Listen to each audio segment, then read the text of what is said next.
Pemirsa, jangan lupa subscribe YouTube channel Official iNews dan nyalakan loncengnya.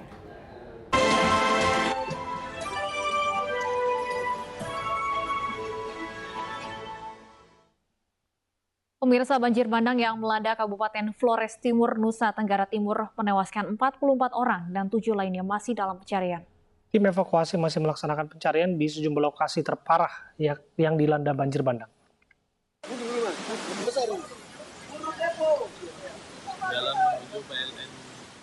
Sejumlah kecamatan di Kabupaten Flores Timur, Nusa Tenggara Timur dilanda banjir bandang. Salah satu wilayah yang paling parah terdampak adalah Kecamatan Adonara. Di wilayah ini sebanyak 44 orang ditemukan tewas dan 7 lainnya masih dinyatakan. Hingga kini tim evakuasi dibantu warga masih mencari para korban di wilayah yang paling parah terdampak banjir bandang. Sementara rumah warga, harta benda, serta sejumlah fasilitas umum di Kecamatan Adonara hancur tersapu air. Sementara itu banjir hingga ketinggian 2 meter juga menerjang Kabupaten Malaka, Nusa Tenggara Timur. Banjir disebabkan hujan deras serta luapan sungai Benanain. Meski tidak ada korban jiwa, namun rumah warga rusak dan sejumlah wilayah terisolasi. Dampaknya tidak terlalu parah ini. Barusan tahun ini, luapan banjirnya mungkin karena intensitas airnya terlalu banyak, sehingga luapan air kali Benanain terlalu besar. Sehingga banjir, ya dampak dari banjir bandang itu mengenai semua. Di mana terkena semua. Warga berharap bantuan tanggap darurat berupa makanan, obat-obatan, pakaian, serta air bersih segera diberikan pemerintah, mengingat sejumlah wilayah di Nusa Tenggara Timur masih terendam banjir. Dari Nusa Tenggara Timur, tim kontributor iNews melaporkan. Sejumlah warga terjebak banjir yang sedang melanda permukiman warga di kota Kefamenanui di Kabupaten Timur Tengah Utara, Nusa Tenggara Timur. TNI dan Polri terus berusaha mengevakuasi warga.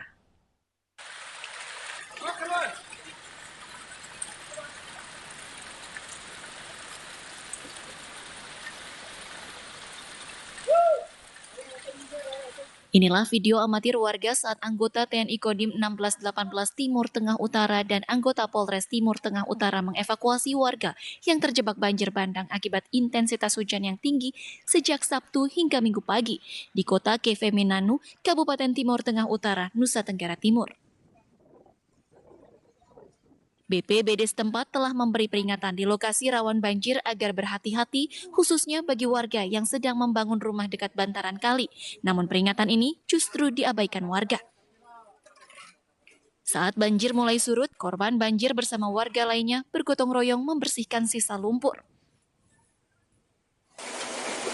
Ada korban atau tidak? Tidak ada, cuma pakaian semua, bak semua, sama makan-makanan semua, bak semua. Saya minta di pemerintah mudah-mudahan ada bantuan dalam ini berapa hari sakit semua sini. Kaki disangka-sangka, Bapak. Dari peristiwa banjir ini, Badan Penanggulangan Bencana dan Daerah setempat terus mendata jumlah kerugian yang dialami masyarakat yang tersebar di sejumlah lokasi. Dari Timur Tengah Utara Nusa Tenggara Timur, Stefnat Besi, iNews melaporkan. Dan pemirsa, segera kita bergabung dengan Wakil Bupati Flores Timur, Agustinus Payong Bali. Selamat sore Pak Agustinus. Selamat sore, Bu. Baik Pak Agustinus, hingga sore hari ini berapa jumlah korban tewas dan korban yang masih hilang? Ya, jadi terdahulu kami bisa doa dukungan seluruh rakyat Indonesia atas musibah yang kami alami di Flores Timur, Nusa Tenggara Timur. Ya, yang kedua, kami tentunya berharap bantuan pemerintah pusat, Bapak Presiden Joko Widodo, dan seluruh jajaran Kementerian Penanggulangan Bencana Nasional untuk membantu kami tanggap darurat juga bangunan dan bukti lainnya yang rusak akibat adanya bencana longsor dan banjir ini. Karena memang dana umum kami sangat tidak cukup di daerah, mengingat pemotongan yang dilakukan oleh pemerintah pusat untuk kepentingan COVID-19 nasional. Sehingga menghadapi bencana kayak gini kami sangat kesulitan. Lalu pada kondisi hari ini, per sore ini, korban meninggal dunia. Minggu Pak, kami ralat. Hari ini Minggu Pak, bagaimana kondisi terakhir Pak, Minggu sore? Minggu sore ya. Itu terdata di Desa Nelelamati, Kecamatan Ilebolan itu 54. Namun yang baru bisa dievakuasi sekitar 40. Terus 4 korban lagi itu di Kelurahan Wewerang, Kecamatan Arunara Timur. Izin kami konfirmasi Pak, total korban meninggal dunia saat ini ada 54 orang. Ya, terdata. Yang dievakuasi baru kurang lebih 54. Namun dari 54 orang, baru 50 orang yang bisa dievakuasi. Khusus Desa Nelelamati, Kecamatan Ilebolan itu 54 orang. Yang berdasarkan data posisi penduduk terakhir per tadi malam oleh kepala desa Nelelamati terevakuasi pada sore hari ini baru kurang lebih 40. Pak Agustinus, apakah saat ini masih ada wilayah yang terendam banjir cukup parah? Masih, itu di Kecamatan Arunara Barat. Itu bukan saja soal banjir, tapi juga gelombang naik yang akibatkan rumah-rumah penduduk hanyut di pesisir pantai. Ya. Sudah ada lokasi pengungsian bagi warga, Pak Agustinus? Ya, karena ini dampaknya masif di sini, jadi masyarakat kemudian secara swadaya untuk melakukan pengungsian seperlunya. Ya, kalau pengungsian dilakukan secara swadaya, bagaimana dengan kebutuhan mereka Pak? Sudah disalurkan? Ya, ini kita sementara mendatai semua secara swadaya, seluruh elemen masyarakat kita minta untuk bergerak bersama-sama. Sementara pemerintah melakukan pendataan secara serius supaya penyaluran penanganan darurat, misalkan sembako dan lain-lain itu dilakukan tepat sasaran. Apakah itu sudah tersampaikan Pak? Apa yang dirasa masih kurang Pak?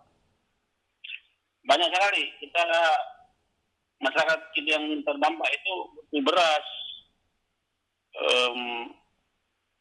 sembako lah istilahnya, terus pakaian, juga penginapan sementara waktu akibat rumah-rumahnya tidak bisa ini lagi gitu. Ada berapa desa totalnya yang terdampak banjir, Pak Agustinus? Kalau terdampak, jadi ada 2 ya, terdampak banjir itu ada Desa Uyambaran di Kecamatan Kota Ulumado, Kelurahan Wewerang, dan Waiburak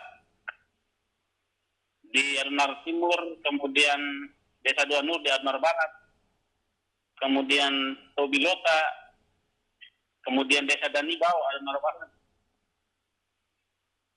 Kalau yang lainnya, longsoran, juga banjir ya, itu yang Nelelamati ini, yang korbannya banyak ini.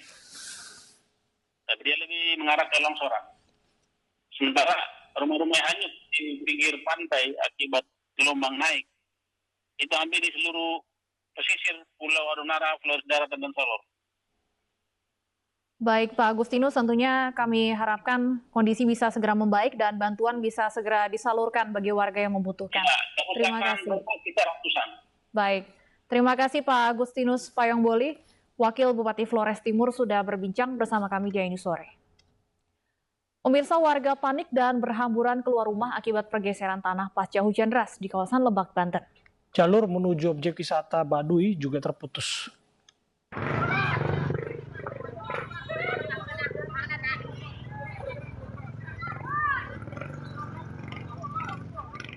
Inilah detik-detik kepanikan warga saat rumah mereka tiba-tiba bergerak akibat adanya pergerakan tanah.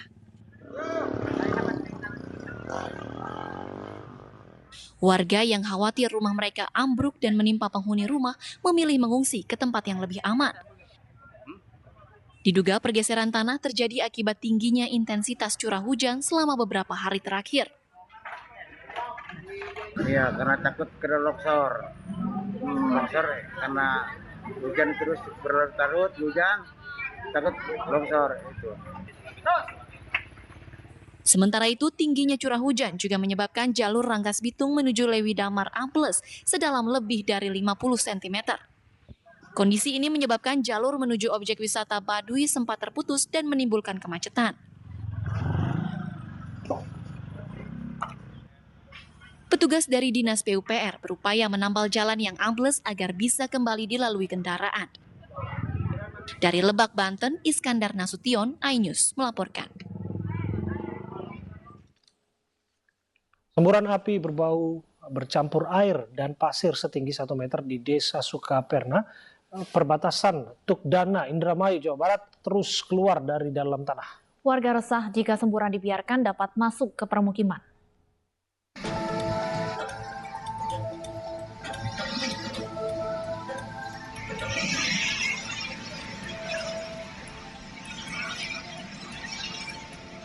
Inilah semburan api bercampur pasir dengan gas berbau yang muncul tiba-tiba di tengah persawahan di Desa Sukaperna, Kecamatan Tukdana, Kabupaten Indramayu, Jawa Barat. Semburan dari dalam tanah setinggi 1 meter ini meresahkan warga. Bahkan bau menyengat semburan gas yang keluar dari sumur tua peninggalan Belanda ini membuat warga sesak nafas. Mereka meminta pihak terkait dapat mengatasi fenomena alam yang sudah lama terjadi. Enggak, sekarang kan ini udah 5 hari ini api, tapi ya takut sih. Cuman ya karena sudah biasa, jadi ya saya aja di samping-sampingnya ngarit suka. Biasa-biasa aja, enggak rasakan. Hingga kini semburan gas terus meluap dan mengalir ke persawahan warga. Sementara lokasi temuan titik semburan berjarak sekitar 300 meter dari instalasi sumur gas BDA 2 Pertamina. Dari Indramayu, Jawa Barat, To Iskandar, iNews melaporkan. Kapolri Jenderal Listio Sigit Prabowo mengunjungi Gereja Betel Indonesia di kawasan Fatmawati, Jakarta Selatan. Kedatangan Kapolri didampingi Kapolda Metro Jaya dan jajarannya. Kapolri tiba di Gereja Betel Indonesia sekitar pukul 5 sore tadi. Kapolri didampingi Kapolda Metro Jaya, Irjen Pol Fadil Imran dan jajarannya. Kegiatan ini merupakan bagian dari rangkaian kunjungan Kapolri meninjau ibadah Paskah di sejumlah gereja. Seluruhnya berjalan dengan lancar.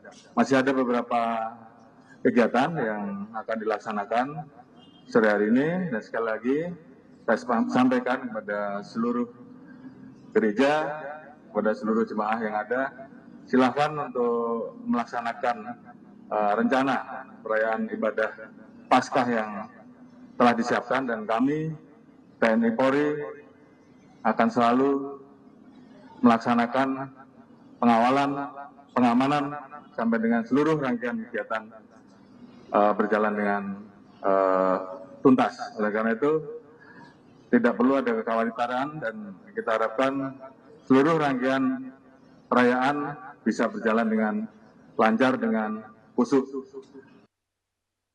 Misa Paskah di Gereja Katedral Jakarta berlangsung dengan hikmat. Protokol kesehatan ketat diterapkan dan jemaat yang hadir juga dibatasi. Misa Paskah di Gereja Katedral Jakarta digelar dengan pengamanan ketat. Sedikitnya 150 pasukan gabungan dari TNI dan Polri berjaga di sekitar lingkungan gereja. Misa Paskah digelar 3 kali, yakni pukul 9 pagi yang disiarkan secara online, serta pukul 11 siang dan pukul 5 sore yang dihadiri langsung oleh jemaat. Meskipun demikian, jemaat yang hadir dibatasi hanya 30% kapasitas. Jemaat juga diwajibkan untuk mendaftarkan diri terlebih dahulu.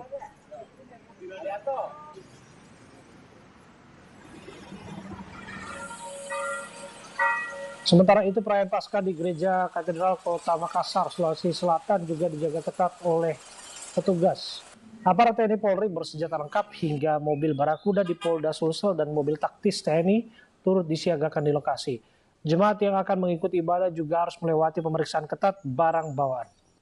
Misa Paskah di Gereja Katedral Kota Makassar berlangsung 5 kali, mulai pukul 6 hingga pukul 18:30 waktu Indonesia bagian tengah.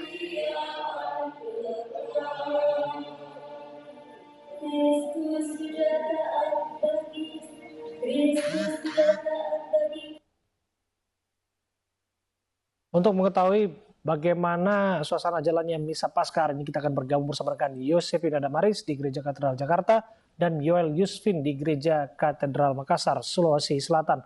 Terlebih dahulu kita akan sapa Yose. Yose, bagaimana jalannya Misa Paskah di sana? Abraham dan juga Stefani, misa Hari Raya Paskah memperingati kebangkitan Yesus Kristus di Gereja Katedral Jakarta. Misa terakhir saat ini tengah berlangsung, tadi dimulai pada pukul 17 waktu Indonesia Barat. Ini adalah misa terakhir tadi saya sampaikan setelah sebelumnya sudah digelar 2 kali misa pada pukul 9 dilakukan secara daring lewat kanal YouTube, kemudian pada pukul 11 waktu Indonesia Barat dilakukan juga misa secara tatap muka di dalam gedung Gereja Katedral Jakarta. Kalau berbicara soal pengamanan, Abraham dan juga Stefani sebenarnya tidak jauh berbeda dengan saat misa Kamis Putih dan juga ibadah Jumat Agung kemarin. Sebanyak 150 personil gabungan diturunkan dari TNI Polri, kemudian juga Dinas Perhubungan dan juga Satpol PP untuk mengamankan jalannya ibadah. Kami lihat juga tadi ada beberapa petugas yang melakukan patroli secara rutin menggunakan senjata laras panjang, ada anjing K9 dan juga kendaraan taktis. Kami lihat ada 2 unit Panzer Anoa yang disiagakan di lingkungan Gereja Katedral Jakarta. Kemudian untuk memudahkan pemantauan dan juga pengawasan hanya ada 1 pintu yang dibuka, yakni pintu 4 yang Anda lihat di visual saat ini begitu. Ini merupakan satu-satunya akses untuk umat keluar masuk yang mereka yang mengikuti ibadah secara tatap muka. Kemudian terkait dengan situasi tengah pandemi COVID-19 ini, memang hanya ada 309 umat saja yang bisa mengikuti ibadah secara langsung. Mereka juga sebelumnya harus melakukan pendaftaran secara online, memberikan QR code sebagai tanda bukti baru boleh masuk begitu. Dan 309 umat ini juga dibagi lagi ke dalam 2 area, 200 umat maksud kami ini ada di dalam gedung gereja, 109 umat sisanya ada di Plaza Maria. Tidak hanya kapasitas saja yang mengalami penyesuaian, tapi juga durasi dan juga prosesi ibadah. Durasi dipotong hanya sampai 60 menit saja ibadahnya, kemudian untuk prosesi juga seperti ritual liturgi, ini harus disingkat dan juga disederhanakan, tapi tidak mengurangi makna ataupun kekusyukan dari ibadah itu sendiri. Tahun ini Paskah mengambil tema semakin mengasihi, semakin terlibat dan juga semakin menjadi berkat. Jadi umat diajak untuk merefleksikan bagaimana hidup semasa 1 tahun lebih pandemi COVID-19 ini, dan diharapkan Stefani dan juga Abraham, kasih ini bisa diaplikasikan dalam kehidupan sehari-hari antar umat dan juga alam. Abraham dan Stefani. Baik, dari Jakarta kita beralih ke Yoel Yusfin di Gereja Katedral Makassar. Yoel, bagaimana pengamanan misa Paskah di sana?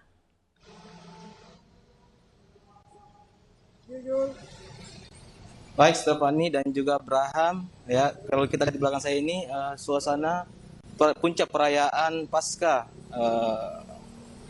khususnya saat ini di dalam Gereja Katedral Makassar sendiri sedang berlangsung ibadah misa ke-6 yang memang dihadiri sejumlah jemaat yang datang langsung melaksanakan puncak perayaan ibadah Paskah yang berlangsung di Gereja Katedral Makassar sendiri. Sementara itu untuk saat ini sendiri sejumlah pengamanan baik dari TNI Polri dan juga warga setempat masih melakukan penjagaan tepat di depan gerbang pintu masuk Gereja Katedral Makassar. Dan memang setiap jemaat yang datang melakukan ibadah tatap muka wajib mengikuti protokol pengamanan yang telah disiapkan seperti pemeriksaan badan dan juga pemeriksaan tas bawaan dari para jemaat sendiri. Dan memang saat ini terlihat di depan saya ini sejumlah poluan juga didatangkan untuk melakukan pengamanan, di mana poluan ini sendiri juga melakukan pemeriksaan kepada jemaat khususnya perempuan untuk memeriksa barang bawaan dari para jemaat itu sendiri. Dan memang saat ini sendiri di Gereja Katedral Makassar puncak perayaan ibadah Paskah dilakukan sebanyak 7 kali sejak dini hari tadi hingga malam nanti tepatnya pukul 22.00 waktu Indonesia Barat. Dan memang selain menggelar ibadah tatap muka, pihak gereja juga menyediakan via streaming dan bagi warga yang khususnya para jemaat juga dapat menyaksikan puncak perayaan ibadah Paskah pada malam hari ini dari rumah. Dan memang untuk saat ini sendiri pengamanan di sejumlah gereja terus ditingkatkan oleh pihak kepolisian, khususnya menggelar patroli rutin di sejumlah gereja yang memang melangsungkan ibadah puncak perayaan Paskah pada Minggu pagi hingga malam ini. Stefani. Baik, terima kasih Yoel Wiswin melaporkan langsung dari Gereja Katedral Makassar. Sebelumnya juga ada Yosefina Damaris dari Gereja Katedral Jakarta. Selamat bertugas kembali. Pemirsa, beragam cara dilakukan umat Kristiani untuk merayakan Paskah. Ya, salah satunya di Magelang, Jawa Tengah, umat Kristiani membuat telur Paskah raksasa setinggi 1,7 meter, lengkap dengan lukisan untuk mengenang kebangkitan Isa Al-Masih.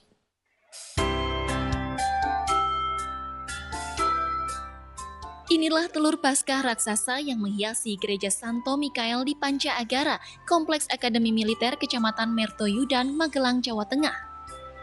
Telur Paskah yang dibuat dari styrofoam yang bisa berputar ini mempunyai tinggi 1,7 cm dengan lebar 120 cm. Telur Paskah ini juga dilengkapi dengan lukisan yang menceritakan kerukunan umat Kristiani. Pembuatan telur Paskah raksasa ini dilakukan selama 1 minggu oleh jemaat Gereja Santo Mikael yang bertujuan agar umat Kristiani mengenang kebangkitan Yesus Kristus. Maksud kami adalah supaya umat, jemaat kami semakin mengena akan peristiwa kebangkitan Tuhan kita Yesus Kristus. Kebangkitan seringkali dilambangkan dengan telur Paskah, telur yang pecah, ya, dan akhirnya muncul kehidupan baru melalui suatu perjuangan yang tidak mudah. Perayaan Paskah kali ini diharapkan dapat melimpahkan berkat dan selalu memberikan kedamaian bagi semua umat manusia. Dari Magelang, Jawa Tengah, Puji Hartono, iNews melaporkan. Petugas Badan Keamanan Laut memergoki kapal ikan berbendera Vietnam di perairan Natuna. Kami kembali untuk Anda saat lagi.